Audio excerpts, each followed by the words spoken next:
What's up, everyone? Welcome back to the channel. Like always, like, subscribe, leave a comment down below.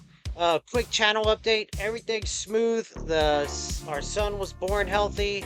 Everything went really well with mom and son, and that was all good to go. I had a little bit of a health scare, but that's for another day. The way the videos are gonna go, they're gonna look a little bit different for a while. Um, just because the setup's gonna be different. You can see a little bit of my floor for once. Move this box for that. I don't like that. And then you'll probably hear my daughter in the background quite a bit. So that's just that's the way it is. I got a little. I'm in a tighter space now because we had to squeeze things together to make room for the other kid. So, anyways, just a deck profile today. A deck I really enjoy, and I was gonna take to regionals, which I'm leaving for tomorrow.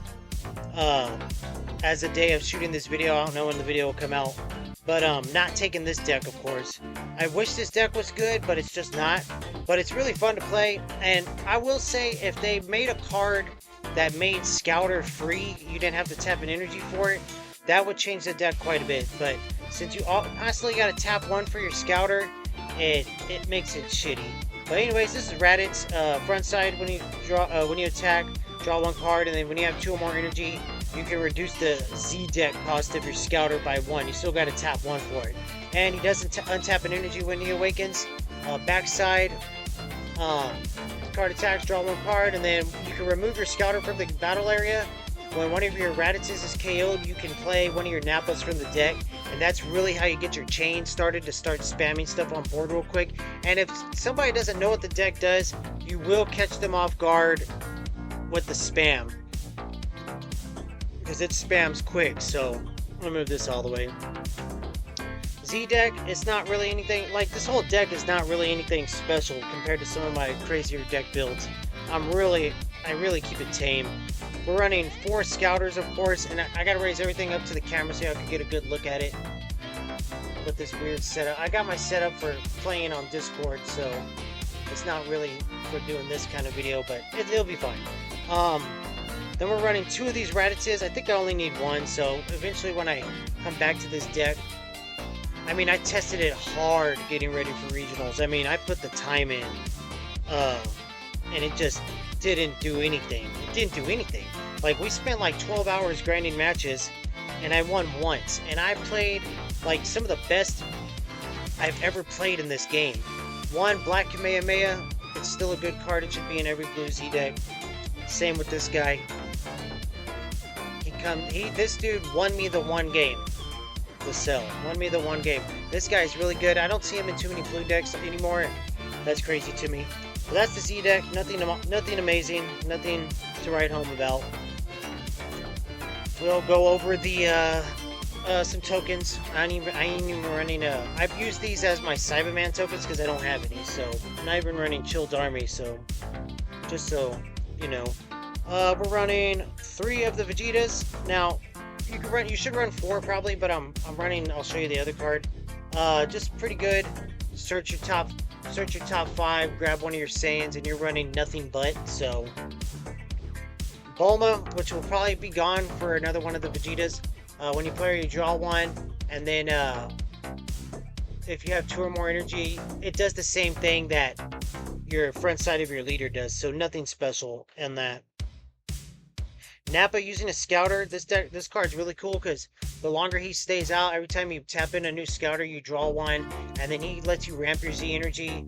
When you swing with one of your Raditz, Vegeta, or Nappas, you can, or you know, even on defense, you can use something from the drop in a combo with the skills negated. So pretty good. This dude really good because you can cheat him out off a Scouter when you play your Nappas out, and he's got barriers, so you give him blocker off your leader. Which I forgot to say, at the end of your turn, you can restand one of your Raditzes and they gain blocker. So, and some of your Raditzes, like this guy, when he's KO'd, you'll draw a card. And then, once he's out of the game, you pop your Scouter and you free play your Nappa. And all these guys bottom deck stuff, you can do stuff like that. This is Nappa Cultivating Cyberman. This is what I need the Cyberman tokens for, I just don't have them yet. I will by the time I do an update on this deck profile. He's really good. He's actually really good because if you bring him out on your defense, you'll get an extra blocker with Revenge out, and That comes in handy sometimes because they won't want to swing into it. They don't want to lose their guy, so they'll have to spend resources to get rid of it. This dude, if he gains blocker, which he will, he gets plus 9,000 in barrier. That's his permanent. This is good. Need to bump it up to 4. I was just testing it at 3, so it will be 4 next time, like for sure. Nap at the beginning. He's good. Tap 1, draw 1, so that's why I keep it at 3. But this guy might go to 2 to bump the. I don't know yet. Anyways, he bottom decks a 5 or less. Playing with ratios with this one, I don't know what to do. 2 or 3, I feel like 4 is too much. But 2 or 3 seems to be good. It's a pretty good little mini floodgate, but it hasn't come in handy for me yet. All the games I played. Part of the super combo package. The other ones later in the deck. Vegeta, bottom deck 1, draw 2. So basic. This card will proc your scouter because Vegeta's in the card name, and this card is so good. This card is played, draw 1, and then when it's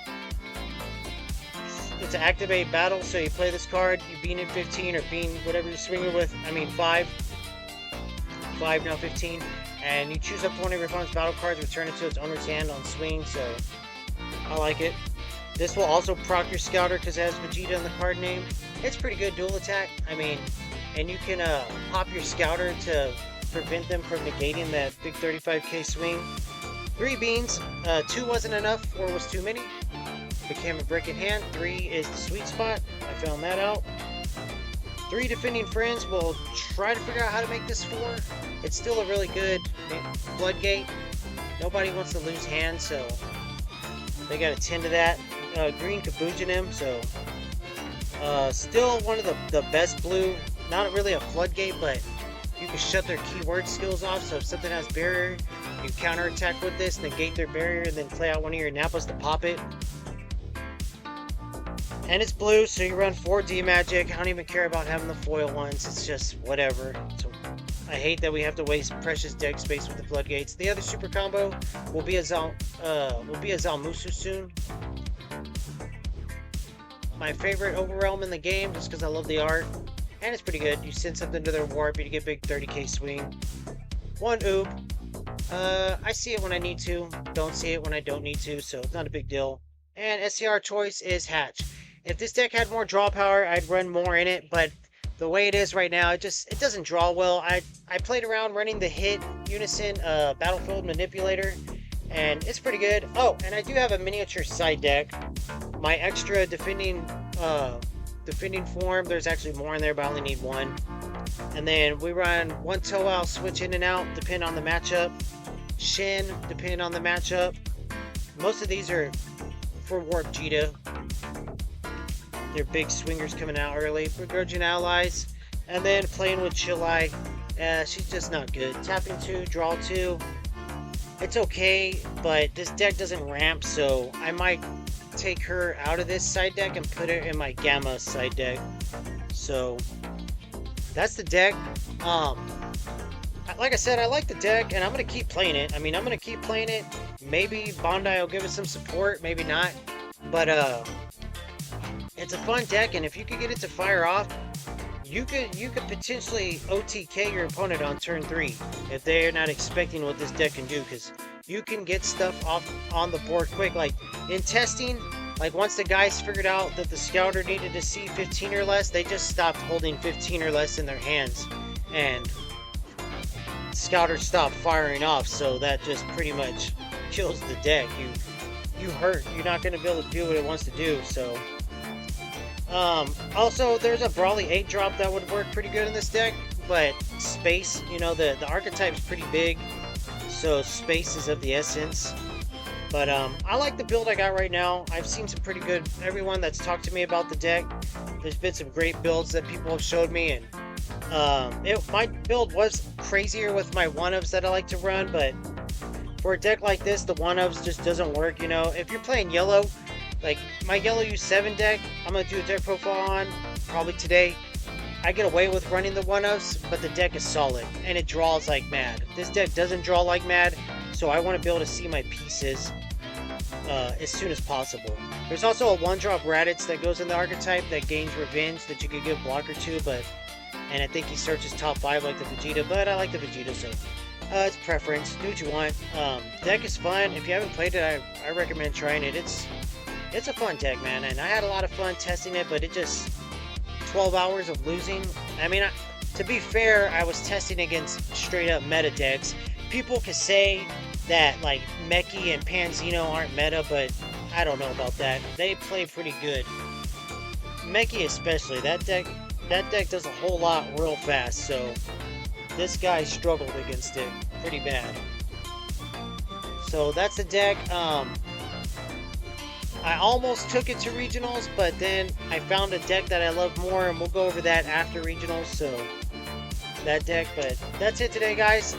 Hope you like the deck profile, and I got plenty more coming because that's all I'm gonna do right now.